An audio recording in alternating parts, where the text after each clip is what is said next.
Hello and welcome to part 3 of me reading the Cringe book I wrote as a teenager.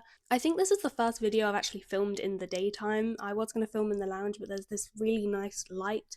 Occasionally it's like a glow coming in from my bedroom, so we are recording in front of the very well seen bookcases. I have chapter 3 up and ready to go, but for those of you who are new and who are ready to delve into the full cringe that is teenage Mina, I do have a playlist where I have the first 2 chapters up.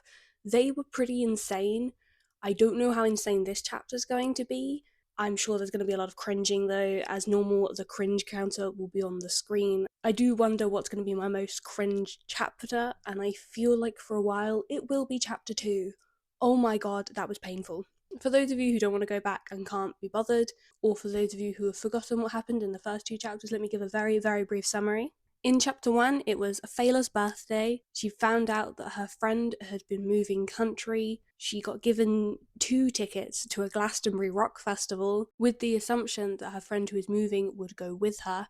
This made Fela very upset, and she accidentally set fire to the house? Or a fire started in the house? We don't know. But we did see a fireball in her hand, so it's very likely that she did set fire to the house. In chapter 2, she cries a lot, she's very upset, but she also meets these 2 people. She meets a boy around her age who she thinks is fine. Girl, your family just died. I think that's now the 3rd or 4th time I have said that, but there's no other words for I shouldn't be feeling this way when something tragic has just happened. What are you doing? What are you doing? And then a middle-aged man called Samuel. I keep going to call him Ewan in my head because I remember that 13-year-old Mina wrote that character as Ewan, so if I ever say Ewan instead of Samuel, that's why. For some reason, I decided I didn't like the name Ewan anymore. Sorry if there are any Ewans watching.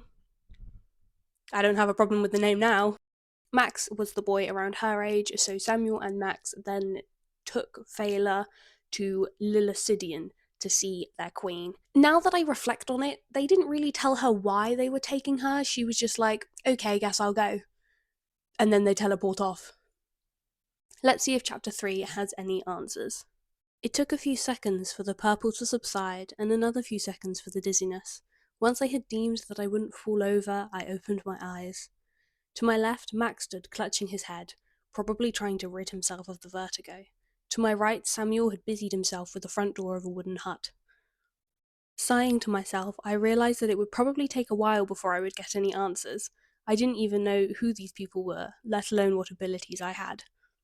Grunting, Max had opened his eyes and was trying to get used to the light. Peering up, I saw a turquoise sky. Birds of vivid colours swooped amongst the chimneys of the small village we appeared to be in. Light, pattering rain fell from the lilac sheet. The editing that 15-year-old Mina did missed a lot of gaps. What I needed was an edit from 16-year-old Mina to catch, because I remember the sky originally was purple, and then I changed it to turquoise, and now I'm talking about purple again. Each building was made out of stone, but somehow the grey looked beautiful with the surroundings. A dark wood stood off in the distance, separating us from a large tower that seemed to be made out of glass. It's beautiful, isn't it? Max stood next to me now, and was looking at the sky. He turned to face me, his handsome face catching the shadows. Cringe. It only looks like it's made out of glass. It's actually just a transparent stone. We call it halfstone. Not very original, but does the job. You also can't see through it from one way, but you can the other. No one can see you if you get changed. Okay. He paused awkwardly for a moment, like he was preparing to say something else. What colour did you see? When teletravelling, I mean. Firemasters see red, and teletravellers see blue. I saw a deep purple, one that danced around my vision. I used the same phrase I had thought earlier, as there was no other way to think of it. Max swiveled and stared in amazement. I knew you were different. You aren't just pulling my leg, are you? I snorted. The hot magic man thought I was pulling his leg. You must be joking. Me? Lie to some person I've only just met, who has implied I am a danger to the world that I grew up in, showed me magic, teleported with me, and is actually quite good looking. I don't think so. I could be strange. Very strange. Oh wait, did I say the good looking bit out loud? Yeah, but for your sake, we can pretend that you didn't. It saves awkward conversation time. Oh, it's chapter 3, and she's like, you're so good looking. Wait, did I say that for reals? I'd like a word with 13-year-old Mina. I turned to look at Max and seemed surprised to find him flustered and staring straight at the ground, scuffing his black boots on the worn path. Surely bad boys were meant to be less sentimental. But as the silence grew, I turned and decided to look at the chosen destination. The wooden hut in front of me was small and old. Tattered stones were the path that Max and I were stood upon. Cracks ran through the paving, intertwining and making the area look desolate and dilapidated. I did have quite a thing for the word dilapidated, so I'm not surprised that has made a presence. I looked once more to Max's bright green eyes and cleared my throat to gain his attention. Where actually are we? Max answers, his previous embarrassment forgotten. We're at Samuel's house. Be wary of his mum. She's a bit out of it. Something to do with an accident in early life, but don't ask Samuel. He would freak. He said the last bit quietly, in order for it to escape Samuel's notice. Max then turned and greeted an old woman who stood on the narrow pathway looking out. I stared. Samuel's mum was a tall, graceful woman, despite the fact she looked as though the world was going to fall on our heads. She seemed delicate and fragile, but as soon as I spoke, I found out that she was very capable of holding her own. Samuel Michael Johnson, how many times have I told you that the Naxas are not to be joked about? Their crimes ruin our small piece of happiness. She said all of this while staring viciously at Max. Max looked bashfully down at the floor for the second time that day and muttered, Mrs. Johnson, I'm not Samuel. Sorry. Samuel turned, having completed a reunion with his younger brother, and came towards his mother cautiously. Mother, the last time I said something like that, I was 32 and very cocky.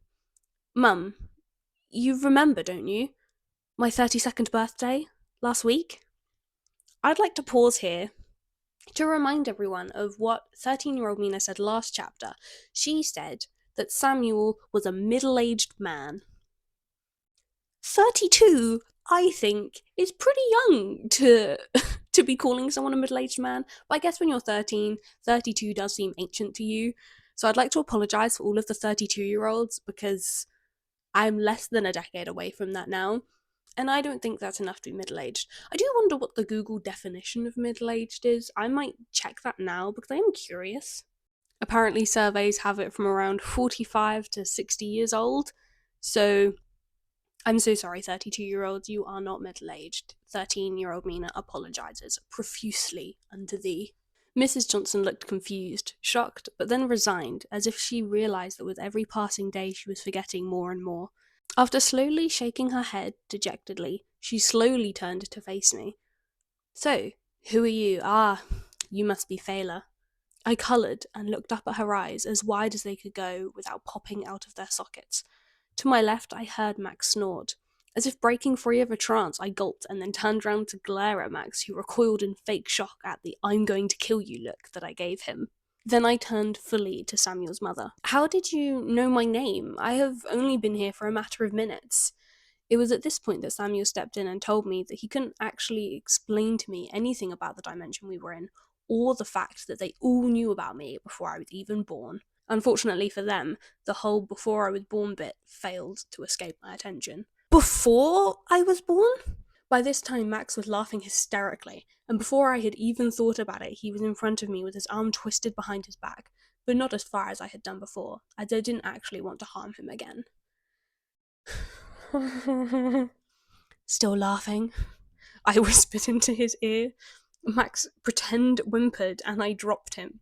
He hesitated for a second, and then drop-kicked me onto the floor so that I landed hard on my butt. Oh, you are so dead.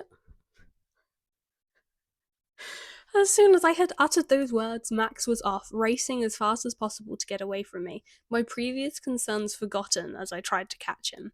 I figured that he was distracting me from all of this, but I welcomed it. If there was one thing that I needed, it was a distraction.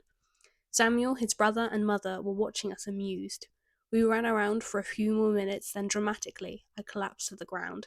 My sides were aching from running and laughing. A few hours ago, she killed her family, her entire family, accidentally, including little siblings. What is she doing? In the background, I heard a phone going off, but I was soon distracted by the sound of Max's laugh. He had noticed me sprawled out on the floor, waving my imaginary flag of surrender. I knew it was selfish to be enjoying myself after the horrors of the day, but I needed to shut it out. If playing childish games with a stranger was the easiest way to do it, so be it. Suddenly, Samuel stood, peering over me. Immediately, I stopped laughing, and my expression became serious. Slowly, I returned to my feet and felt Max join us. I turned to him. Thanks for that distraction. With all that is going on, I really needed that. I looked down at the ground, waiting for his reply. You're welcome. It was fun, but remind me not to get on your bad side. Max nudged me, and I turned my attention back to Samuel. He looked nervous, muttering briefly before he composed himself, as if he had some big news to announce. Uh, here we go. Phaela, you have been summoned to the courts of Ax and Fortuna. And that's chapter 3. It is a small bridge piece bridging us from the normal Earth dimension to whatever dimension this Lillicidian country is in. There's some very primitive world building, but I liked that I went with a slightly different coloured sky. There are clearly very many colourful birds in this world, and there is a special kind of stone/glass that you can see through one way but not through the other, which I remember at the time being like, I've created something really cool here.